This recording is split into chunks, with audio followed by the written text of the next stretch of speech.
Hello scientist. तो आज देखिए हम अपनी एक्सरसाइज 11.4 स्टार्ट करेंगे।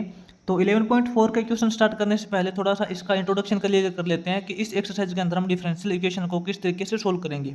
ठीक है, तो साइंटिस्ट देखो, आपने इससे पहले जो एक्सरसाइज 11.3 की थी उसके अंदर आपने किया था वेरिएबल सेपरेबल का केस। वेरिएबल सेपरेबल का मतलब जो आपको डिफरेंशियल इक्वेशन दे रखी थी उसके अंदर आपने एक्स वाले फंक्शंस को एक तरफ किया और वाई वाले फंक्शंस को एक तरफ किया। ठीक है, दोनों को अलग अलग करके उन दोनों का इंटीग्रेशन कर दिया। लेकिन इस एक्सरसाइज के अंदर ऐसा नहीं कर सकते क्योंकि एक्स वाला फंक्शन और वाई वाला फंक्शन दोनों अलग अलग, यानी कि आपको कम्प्लेक्स फॉर्म में दिए मिलेंगे। वहाँ से आप एक्स वाले फंक्शन और वाई वाले फंक्शंस को अलग नहीं कर सकते। तो साइंटिस्ट इसमें क्या होता है, आपको देखो सबसे पहले ना आपको एक टॉपिक क्लियर कराता हूँ,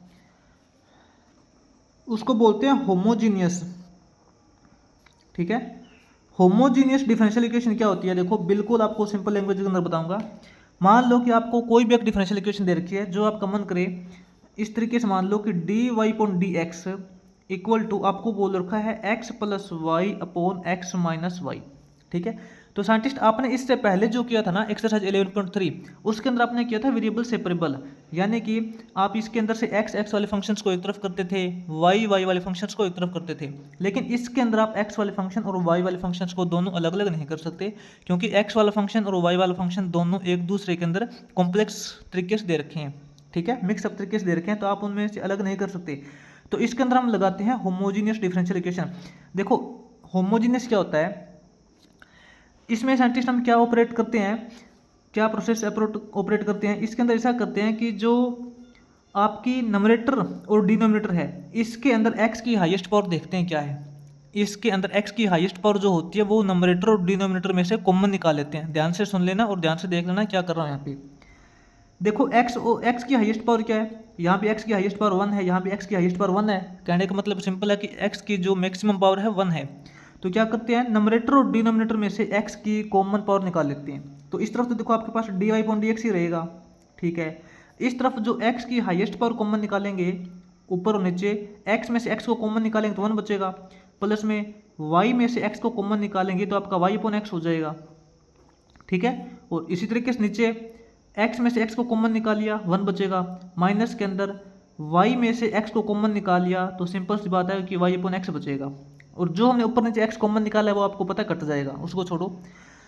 देखो होमोजीनियस डिफरेंशियल इक्वेशन उसी को बोलते हैं जो इक्वेशन आपकी वाई अपॉन एक्स की फॉर्म में आ जाती है। बस यही इसका इंट्रोडक्शन है, बिल्कुल ईजी है, कोई कन्फ्यूजन नहीं रहनी चाहिए। ठीक है, होमोजीनियस डिफरेंशियल इक्वेशन उसी को बोलते हैं जिसमें एक्स की हाईएस्ट पावर कॉमन निकालने के बाद आपका जो कंप्लीट इक्वेशंस है वो वाई अपॉन एक्स की फॉर्म में आ जाए।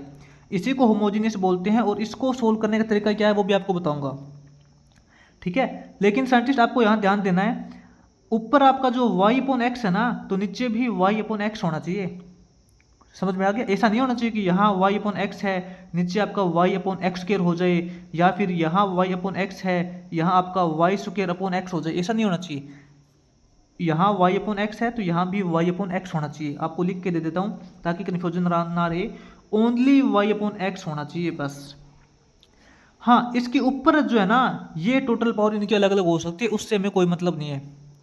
ठीक है, थोड़ा सोच के देखो कि आपको एक मैं दूसरी डिफरेंशियल इक्वेशन देता हूँ। मान लो कि आपको डिफरेंशियल इक्वेशन दे दी मैंने d Y upon D x equal to, मान लो कि यहाँ पे मैंने दे दिया x cube plus y cube ये दे दिया, और इसके डिवाइड में मैंने दे दिया x cube minus y cube. ठीक है, सिर्फ और सिर्फ आपको समझाने के लिए एग्जांपल दे रहा हूँ। अब मैंने आपको क्या बोला था कि इसमें जो नमरेटर होता है और डिनोमिनेटर होता है इन दोनों में से आपको एक्स की हाईएस्ट पावर कॉमन निकालनी होती है। आप मेरे को ये बताइए कि एक्स की हाईएस्ट पावर क्या है। यहाँ पे एक्स की हाईएस्ट पावर 3 है, तो सिंपल सी बात है एक्स की हाईएस्ट पावर जो 3 है वो कॉमन निकाल लेंगे। तो आपकी जो डिफरेंशियल इक्वेशन क्या बनेगी, d Y upon D x equal to x का क्यूब कॉमन निकालेंगे तो यहाँ तो देखो एक्स क्यूब कॉमन निकालने के बाद 1 बचेगा, प्लस के अंदर वाई क्यूब में से एक्स क्यूब कॉमन निकालेंगे तो सिंपल सी बात है y cube upon x cube हो जाएगा। इसके टोटल डिवाइड में यही सेम केस यहाँ आएगा, 1 माइनस में y cube upon x cube हो जाएगा। ठीक है, लेकिन आप यहाँ पे कंफ्यूज मत होना, आप ऐसे मत सोचना कि ये वाई अपॉन एक्स के फॉर्म में नहीं है। आप इसको ऐसे लिख सकते हो ना, 1 प्लस, देखो इसको लिख सकते हैं वाई अपॉन एक्स की टोटल पावर 3 है और इसी पर का नीचे है 1 माइनस वाई अपॉन एक्स की टोटल पावर नीचे है। ये देखो ऊपर भी वाई अपॉन एक्स है, नीचे भी वाई अपॉन एक्स है। मैंने आपको यहाँ यही भी बताया था कि इसके ऊपर चाहे कितनी भी पावर हो उससे हमें कोई मतलब नहीं होता। ऐसा भी हो सकता है कि इसकी पावर यहाँ पे 3 है, इसकी पावर यहाँ पे 2 है, ऐसा बिल्कुल हो सकता है, ठीक है। लेकिन आपको कहाँ देखना है, आपको सिर्फ और सिर्फ यहाँ देखना है जहाँ मैंने सर्कल लगाया ना, सिर्फ और सिर्फ इस ये जो गोल गोल सर्कल गया है इसके अंदर देखना है। यहाँ आपको y अपॉन एक्स मिलना चाहिए। अगर यहाँ आपकी y अपॉन एक्स है, यहाँ भी y अपॉन एक्स है, तो आप उसको होमोजीनियस डिफरेंशियल इक्वेशन बोलोगे। बस यही आपका इंट्रोडक्शन है, बिल्कुल क्लियर होना चाहिए, कोई दिक्कत नहीं है, ठीक है। और इसको सोल्व करने का तरीका क्या होता है, इसको सोल्व करने का तरीका होता है, क्या करना होता है कि हमें y is equal to v x put करना होता है। y is equal to v x put करने का कारण क्या है, देखो अगर हम y की जगह वी एक्स पुट करेंगे तो v इंटू एक्स करोगे तो x से x कैंसिल हो जाएगा, आपकी जो डिफरेंशियल इक्वेशन बनेगी ना वो बिल्कुल सिंपल फॉर्म में हो जाएगी फिर, तो इसको सोल्व करना ईजी हो जाएगा, ठीक है। कोई दिक्कत नहीं है। आपको देखो y की जगह वी एक्स पुट करना है, उससे पहले आपको क्या करना है, x की हाईएस्ट पावर कॉमन निकाल के आपको ये चेक करना है कि ये y अपॉन एक्स है या नहीं है, बस बिल्कुल ईजी है। तो देखिए अब इसका फर्स्ट क्वेश्चन डायरेक्ट स्टार्ट करते हैं। फर्स्ट क्वेश्चन स्टार्ट करेंगे तो आपके जो सारे डाउट है वो क्लियर हो जाएंगे, ठीक है।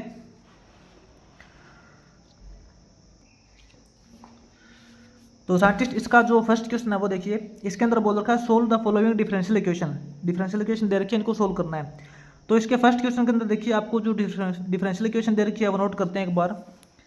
इसके अंदर आपको डिफरेंशियल इक्वेशन दे रखी है x minus y into d Y point D x into d Y point D x equal to आपको दे रखा है x plus 3y, x plus 3y ये दे रखा है।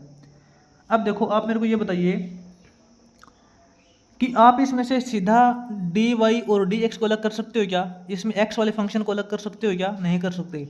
इसमें x वाले फंक्शन और y वाले फंक्शन को अलग अलग हम नहीं कर सकते। तो इसके अंदर क्या तरीका अप्लाई करेंगे, देखो एक बार तो d Y point D x को थोड़ा सा अलग करते हैं। D Y point D x आपका इक्वल टू हो जाएगा, इस तरफ आपके पास x प्लस 3y है और इसके डिवाइड में आ जाएगा ये वाला x माइनस वाई हो जाएगा, ठीक है। अब मैंने आपको बताया था कि इसके अंदर क्या होता है कि x की हाईएस्ट पावर हमें कॉमन निकालनी होती है। x की हाईएस्ट पावर एक बार कॉमन निकाल के देखते हैं अपने पास क्या बनता है। यहाँ पे थोड़ा सा एक बार मेंशन कर देते हैं कि हम यहाँ पे क्या प्रोसेस अप्लाई कर रहे हैं। टेकिंग कॉमन हाईएस्ट पावर, ठीक है, highest power of x from numerator and denominator. Numerator और डिनोमिनेटर में से x की जो मैक्सिमम पावर है वो कॉमन निकाल लेते हैं। तो इस तरफ तो देखो अपने पास D Y point D X है वही बचेगा इक्वल टू x की यहाँ पे पावर है 1, ठीक है, यानी कि x कॉमन निकालेंगे। देखो x में से x कॉमन निकालेंगे 1 बचेगा, प्लस में 3 इंटू वाई, वाई में से x कॉमन निकालेंगे तो y अपॉन एक्स हो जाएगा, ठीक है। और डिवाइड में x में से x कॉमन निकालेंगे 1 हो जाएगा, माइनस में यहाँ y अपॉन एक्स हो जाएगा। तो जो कॉमन निकाला है ऊपर नीचे वो तो कैंसिल हो जाएगा, आपको पता है, ठीक है। अब यहाँ देखिए अपने पास क्या आ चुका है, ऊपर भी अपने पास देखो y अपॉन एक्स है, नीचे भी y अपॉन एक्स है। मैंने आपको अच्छी तरीके से क्लियर करवाया था, जब ऊपर नीचे y अपॉन एक्स सेम आता है तो हम इसको क्या बोलते हैं, इसको बोलते हैं होमोजीनियस डिफरेंशियल इक्वेशन। तो यहाँ पे मैं एक बार लिखना पड़ेगा, it is a homogeneous differential equation. अगर कोई होमोजीनियस डिफरेंशियल इक्वेशन होती है तो इसको सोल्व करने का तरीका क्या होता है, इसको सोल्व करते हैं y is equal to v x put करके। अब यहाँ पे क्या करेंगे, लेट मान लेते हैं कि y is equal to v x है आपका।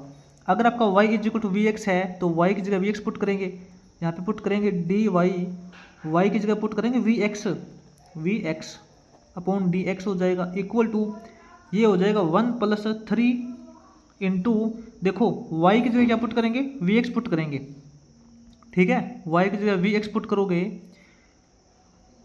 इसके नीचे x है, टोटल डिवाइड में 1 माइनस वाई की जगह वी एक्स पुट करेंगे, इसके नीचे x है।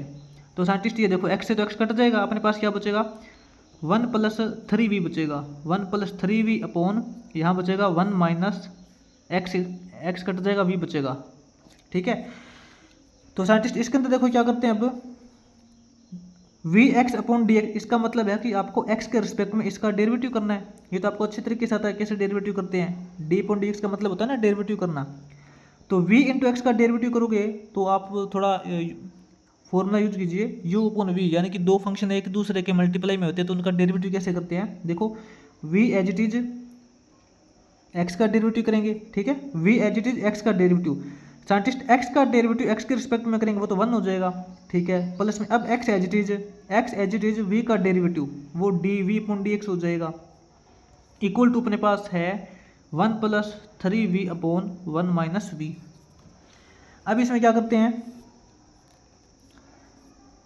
x into d v upon D x ये हम एक तरफ कर लेते हैं और ये वाला जो v है इसको दूसरी साइड भेज देते हैं। यहाँ अपने पास हो जाएगा 1 plus 3v upon 1 minus we, ये तो है ही, ये जो प्लस का v है ना इस तरफ आएगा, माइनस में v हो जाएगा, माइनस का v अपॉन 1 हो जाएगा।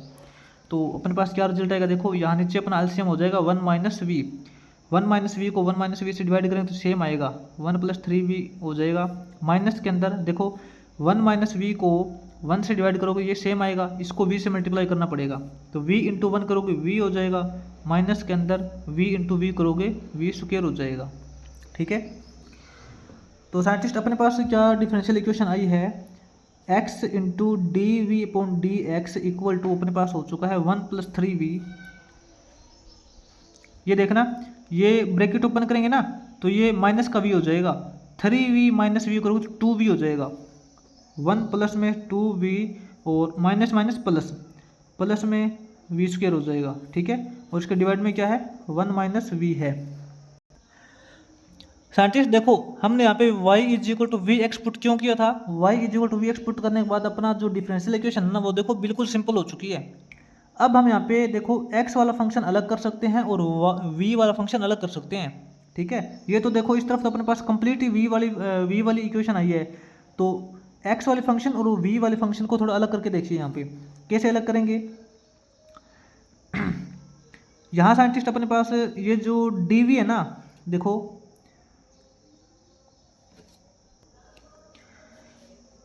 dv के साथ में हम रखेंगे v वाली इक्वेशन, v वाली इक्वेशन इधर दे रखी है, इस तरफ से इस तरफ लेके आएंगे तो यहाँ देखो इसके डिवाइड में हो जाएगा, ठीक है। इसके डिवाइड में कैसे करेंगे, या फिर आप यहाँ से कंफ्यूज हो सकते हो तो आप एक बार ना इसके अंदर क्रॉस मल्टीप्लाई करके देख लेना, x d v into 1 minus v हो जाएगा, इक्वल टू क्या बचेगा अपने पास बचेगा 1 plus 2v plus v square into d x, ये बचेगा। अब देखो यहाँ से आप इजीली इसको अलग कर सकते हो, यहाँ अपने पास क्या हो जाएगा, देखो वी वाले को अलग करना ना तो इस तरफ तो अपने पास हो जाएगा 1 minus v into d v, ये v वाला फंक्शन इस तरफ मल्टीप्लाई में है तो इस तरफ आएगा तो डिवाइड में हो जाएगा, ये हो जाएगा 1 plus 2v plus v square, ये हो जाएगा इक्वल टू, अब हमें करना x वाला फंक्शन अलग, x वाला फंक्शन अलग करेंगे तो यहाँ जो x है वो इसके मल्टीप्लाई में है तो इस तरफ आएगा तो डिवाइड में हो जाएगा 1 अपॉन x, ठीक है। अब आपको पता है x वाला फंक्शन और v वाला फंक्शन दोनों अलग अलग हो चुके हैं, तो अब इसका डायरेक्ट आप इंटीग्रेशन कर सकते हो। अब इसका डायरेक्ट इंटीग्रेशन कैसे करोगे,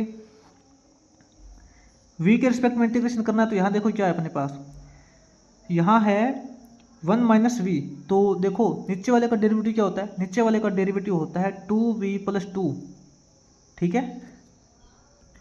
तो साइंटिस्ट एक बार इसको नोट करना, नेक्स्ट पेज पे चलते हैं एक बार। अब देखो साइंटिस्ट इसका बोथ साइड इंटीग्रेशन कैसे करते हैं, आप थोड़ा यहाँ पे नजर डालिए, नीचे वाले का डेरिवेटिव क्या होता है, नीचे वाले का डेरिवेटिव होता है 2v प्लस 2, लेकिन अपने पास ऊपर क्या है 1 माइनस वी है। हमारा मेन मकसद यही रहेगा कि ऊपर इसका डेरिवेटिव बन जाए, तब अपने पास डायरेक्ट फॉर्मूला यूज हो जाएगा फंक्शन का डेरिवेटिव पर फंक्शन, इसका डेरिवेटिव 2v प्लस 2 होता है, तो यहाँ पे 2v प्लस 2 कैसे बनाएंगे, यहाँ माइनस का सिंबल पहले तो देखो कॉमन निकालते हैं, सबसे पहले तो यहाँ से माइनस का सिंबल कॉमन निकाल लेंगे तो यहाँ पे अपने पास हो जाएगा v माइनस 1 हो जाएगा, ये 1 माइनस वी है ना तो ये अपने पास v माइनस 1 हो जाएगा। सबसे पहला काम तो ये करेंगे, नीचे 1 plus 2v plus v square बचेगा, ठीक है, इक्वल टू अपने पास हो जाएगा 1 अपॉन एक्स का एक्स के रिस्पेक्ट में इंटीग्रेशन। अब अपना मेन मकसद है कि 2v प्लस 2 अपने को ऊपर बनाना है, तो क्या करेंगे 2v प्लस 2 बनाएंगे ना तो इसको देखो 2 से मल्टीप्लाई 2 से डिवाइड कर देते हैं, ये माइनस का सिंबल तो हमने पहले बाहर निकाला है, 2 से डिवाइड करें तो 1 अपॉन 2 हो जाएगा बाहर, और 2 से मल्टीप्लाई करेंगे तो अपने पास हो जाएगा 2v माइनस 2 हो जाएगा, ठीक है। और इसके डिवाइड में क्या करेंगे 1 plus 2v plus v square कर देंगे, इसका देखो v के रिस्पेक्ट में इंटीग्रेशन करेंगे, और इस तरफ तो देखो 1 अपॉन एक्स का एक्स के रिस्पेक्ट में इंटीग्रेशन अभी कर ही लेते हैं, क्या हो जाएगा log ऑफ x हो जाएगा, ठीक है। अब इसका डेरिवेटिव होता है 2v प्लस 2, लेकिन यहाँ पे है 2v माइनस 2, तो साइंटिस्ट यहाँ पे देखो +2 हम बना सकते हैं 2 - 4 करके। देखो ये तो आपका 1 - 2 तो टोटल के बाहर है, यहाँ पे 2v लिखेंगे। ये जो माइनस का 2 है ना, इसको हम लिखेंगे प्लस में 2 - 4, क्योंकि +2 - 4 करोगे तो -2 ही बचेगा ना। अब हम इसका कर देंगे सेपरेट डिनोमिनेटर।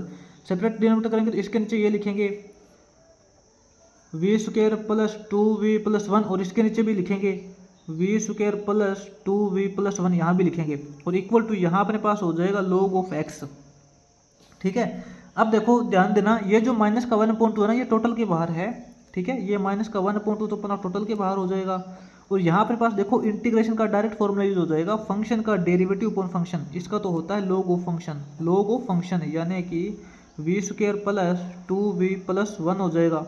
ठीक है, और यहाँ इसका इंटीग्रेशन कैसे करेंगे, अब यहाँ दे रखा है देखो, माइनस में ये जो 4 है, ये 4 बाहर कॉमन निकाल लेंगे, अंदर अपने पास बचेगा 1/v² + 2v + 1, ये बचेगा। ठीक है, तो इक्वल टू यहाँ अपने पास इसका इंटीग्रेशन आया था log x। अब इसका इंटीग्रेशन कैसे करोगे, इसका इंटीग्रेशन आपको करना पड़ेगा कंप्लीट स्क्वायर बना के। आपको फॉर्मूले क्लियर है ना।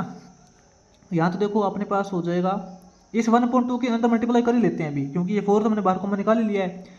तो इसके अंदर मल्टीप्लाई करेंगे तो माइनस का 1/2 log ऑफ v² + 2v + 1 हो जाएगा।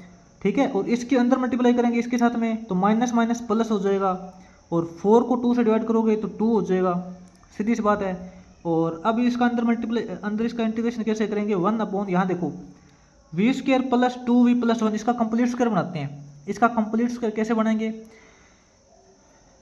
इसका कंप्लीट स्क्वायर देखो v + 1 आपको दिखाई दे रहा है, v + 1 का कंप्लीट स्क्वायर होता है ये, v² + 1 + 2v करो तो यही आएगा। इसका कंप्लीट स्क्वायर बना लिया, और प्लस में ना आप इसके अंदर ऐसा करो, इसका v के रिस्पेक्ट में इंटीग्रेशन करेंगे, इक्वल टू अपने पास इस तरफ तो है log x। ठीक है, और आप ऐसा बोल सकते हो कि log x + c भी बोल सकते हो, कोई प्रॉब्लम नहीं है। आपको पता है इंटीग्रेशन करने के बाद में लास्ट में c लगाते हैं, कोई दिक्कत नहीं, आप लगा सकते हो। साइंटिस्ट आप यहाँ ध्यान देना, ये 1/2 का मतलब क्या है, आपको पता है जब लॉगरिथम के आगे 1/2 होता है या कोई भी वैल्यू होती है तो आप इसको अंदर वाले की पावर बना सकते हो। ठीक है, आपको ये पता है कि किसी भी वैल्यू का लॉगरिथम करना होता है, अगर उस वैल्यू की कोई पावर होती है तो वो पावर आगे आ जाती है। तो इसका हम उल्टा भी कर सकते हैं, माइनस का तो सिंबल रहेगा ही रहेगा, ये जो 1/2 है वो इसकी पावर लगा देते हैं, तो यहाँ पे हो जाएगा log ऑफ, क्या हो जाएगा, v² + 2v + 1, इसकी पावर हो जाएगी 1/2। ठीक है, प्लस में यहाँ देखो 2 × इंटीग्रेशन ऑफ 1/v + 1 का स्क्वायर, इसका मतलब क्या है, इसका मतलब है कि v + 1 की पावर यहाँ पे -2 है। ठीक है, इसका अब आप इजीली इंटीग्रेशन कर सकते हो अगर आपको सारे फॉर्मूले क्लियर है तो। यहाँ तो देखो अपने पास हो जाएगा माइनस का log ऑफ, देखो v² + 2v + 1 की पावर हाफ, इसका मतलब है कि स्क्वायर रूट करना है, इसका स्क्वायर रूट करोगे तो अपने पास क्या हो जाएगा, v + 1 हो जाएगा, क्योंकि v + 1 का स्क्वायर करते हैं तभी तो अपने पास ये आता है ना। प्लस में अपने पास बचेगा ये 2 कोफिशिएंट है, यहाँ देखो आपके पास फॉर्मूला यूज हो जाएगा इंटीग्रेशन करने के लिए ax + b की पावर n। तो इसका आपको क्या करना होता है, इंटीग्रेशन कैसे करोगे, इसका इंटीग्रेशन अपने पास हो जाएगा ax + b की पावर n + 1 करेंगे, -2 + 1 करोगे तो -1 बचेगा, और इसी -1 से डिवाइड करते हैं, इसी -1 से डिवाइड करेंगे ना तो ये माइनस का सिंबल यहाँ लग जाएगा, कोई दिक्कत नहीं है। इसका इंटीग्रेशन हो चुका है, इक्वल टू आप इसको बोल सकते हो कि log x + c है। अब साइंटिस्ट देखो इसके अंदर तो अपना हो जाएगा माइनस का log ऑफ v + 1, यहाँ माइनस का सिंबल लग जाएगा, माइनस का 2 हो जाएगा, इसके डिवाइड में हो जाएगा v + 1 इक्वल टू आप बोल सकते हो कि log x + c है। अब आप देखो यहाँ पे v की डायरेक्ट वैल्यू पुट कर सकते हो दोबारा से। आपने क्या माना था, आपने y = vx माना था ना पहले, तो यहाँ से v की वैल्यू पुट करोगे तो v = हो जाएगा y/x, तो यहाँ पे v की जगह y/x पुट कर दो दोबारा से, तो अपने पास क्या बनेगा, माइनस का log ऑफ v की जगह पुट करेंगे y/x, तो यहाँ हो जाएगा y/x + 1 इक्वल टू ये माइनस का 2/v की जगह पुट करेंगे y/x + 1 इक्वल टू यहाँ हो जाएगा log x + c। इसके बाद में साइंटिस्ट ऐसा करते हैं, अगर आप चाहो तो इसको यहीं स्टॉप कर सकते हो, वो भी बेस्ट है। ठीक है, अगर थोड़ा सा आगे सोल्व करना चाहो तो यहाँ पे x एलसीएम ले लेंगे, ये क्या हो जाएगा, माइनस का log ऑफ एक्स एलसीएम आ जाएगा, ठीक है। एक्स एलसीएम आने के बाद में यहाँ अपने पास हो जाएगा वाई प्लस में यहाँ हो जाएगा एक्स, ये हो जाएगा। और यहाँ पे बीच में माइनस का सिंबल दे रखा है, ध्यान देना, ठीक है, थोड़ी सी मिस्टेक हो गई, यहाँ माइनस का सिंबल है, ये माइनस का सिंबल है। ये हो जाएगा 2 के टोटल अपॉन में देखो y अपॉन एक्स प्लस 1, इसका एलसीएम लेंगे x, जो इसका x एलसीएम लेंगे वो तो x देखो ऊपर चला जाएगा, और इसको x एलसीएम लेके सोल्व करेंगे तो यहाँ y प्लस एक्स हो जाएगा, ठीक है। और इक्वल टू आपका बचेगा log x प्लस सी, ये बचेगा। आप इसको इतना ही स्टॉप कर देना, वो बेस्ट हो जाएगा। अगर आप थोड़ा सा आगे सोल्व करने की कोशिश करोगे तो हो सकता है कि आपसे मिस्टेक हो जाए, ठीक है। मैं तो यही बोलूँगा कि आप इसको इतना ही स्टॉप कर देना। अगर आप इसको आगे सोल्व कर सकते हो तो ये वाला जो log x है यहाँ से उठा के इस तरफ कर देना, ठीक है, क्योंकि इस तरफ भी log दे रखा है, इस तरफ भी log हो जाएगा, और 2 लोग इकट्ठे हो जाएंगे तो दोनों का इकट्ठा log रख सकते हो, अदरवाइज आप इसको इतना स्टॉप करना, ठीक है। इसके आगे साइंटिस्ट आगे जो सेकंड क्वेश्चन है वो देखते हैं, वो नेक्स्ट वीडियो के अंदर देखेंगे।